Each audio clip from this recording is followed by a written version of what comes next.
Hey, what's up guys? Juan here. So today I want to go over the 5 things that I dislike or hate about my Dodge Charger ScatPack. So let's get to it.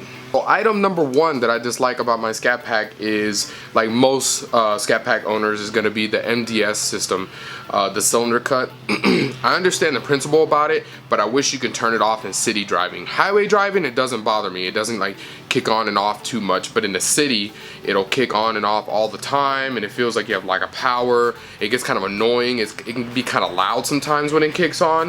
It has like a weird drone effect to it, and then it's just constantly going in and out, in and out, in and out. So it does get pretty annoying about that, and I know there's a few you can tune it out and stuff like that, but maybe I'll look into that in the future. Second thing that I hate about my ScatPack, and I truly do hate this, is the UConnect system. So let me start off by saying that I love the layout of UConnect. I love the display. I love the color scheme that they went through, but the thing is buggy and glitchy as hell. I don't know about other owners out there with Daytonas, SRTs, Hellcats, whatever, but mine has frozen on me, and actually like frozen the screen, and it won't do anything, even, and I have to like turn off the vehicle. Mine has also had this crackling noise coming from the back. I've already taken it to Dodge, and they said they replaced the speaker. It's still there at very, very low volume. It'll crackle and pop, so they have to probably replace the other speaker, which that's probably not to UConnect, but I don't know. The other thing was they did an update on UConnect to say, you know, to try to help with these other issues. It hasn't helped. It's disconnected from my Bluetooth on my phone numerous times. It shows that it's connected to my Bluetooth on my phone, but then it doesn't do anything. I can't listen to music through Pandora, through Bluetooth, or anything like that. It's just been like very inconsistent, and it's been very kind of picky, you know, like on when it wants to work right. So maybe, hopefully it's just an update that they can do and it'll fix the problem, but so far I've been very unimpressed with that system.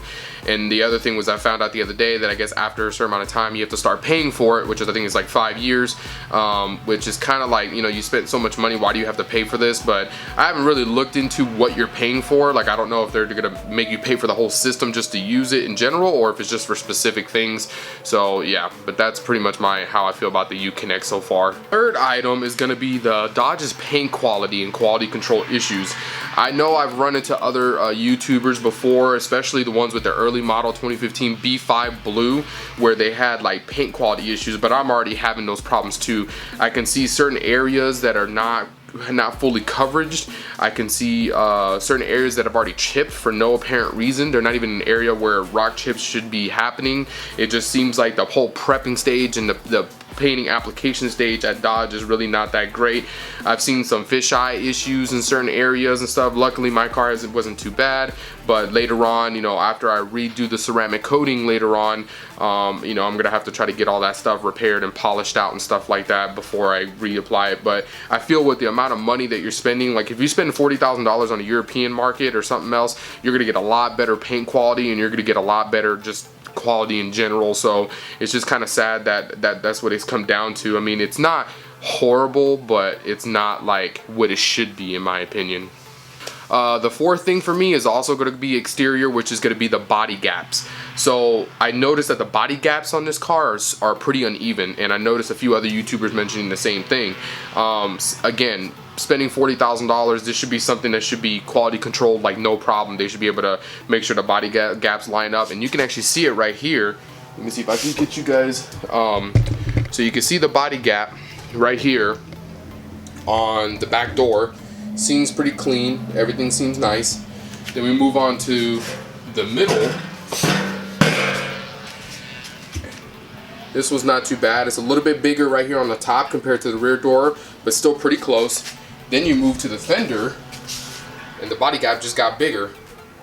And you can see it gets bigger up here, and then it gets skinnier right here. So it's just misaligned and stuff. The hood also, I adjusted it. Luckily it was just a little knobby, but on this side it's pretty even. You can see here.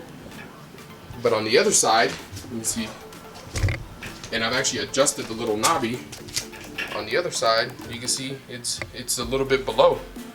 Like, this should not be an issue with a car that you spend this much money on, in my opinion. The fifth thing that I hate about my Dodge Charger ScatPack is gonna be the tires. So before anybody says anything, yeah, I could have bought a Daytona and got a 275.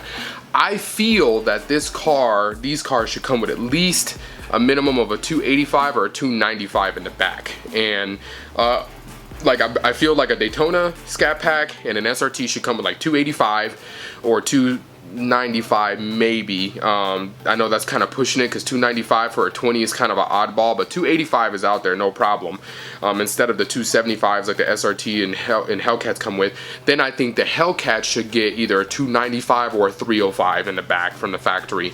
And before people were like, oh man, that's a big tire, it's not going to fit. Obviously you guys know you can get the factory reproduction SRT wheels and 20 by 10.5 in the back with a 315/35.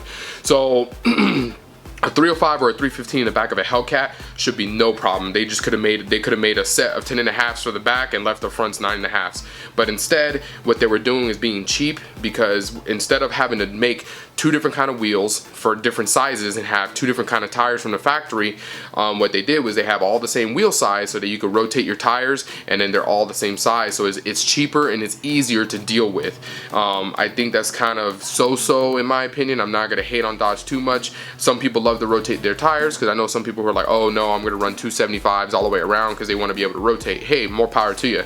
But with a car with this kind of power in the back, I mean, these have 485, you know, the Hellcats obviously have 707. With very little modifications, these things could be well up to 550 horsepower. So I mean, having that ability to put that in the back, I think should have been just a standard across the board. You know, even people who have the 275s and the SRT and the Daytonas and stuff say that it still breaks loose and stuff like that. These are even worse because they're only 245, but at the same time, in the back of my head, I already knew I was going to change them with new wheels and tires, like more aggressive and wider. So I wasn't like too concerned about it, but you know, that's just something that I feel should have been addressed across all of the lines, you know, all the different styles of Chargers. You know, I hope you guys enjoyed this video. These are the 5 things that I dislike or hate about my ScatPack. Once again, just like everybody else says, I don't really hate my car. You know, I really don't.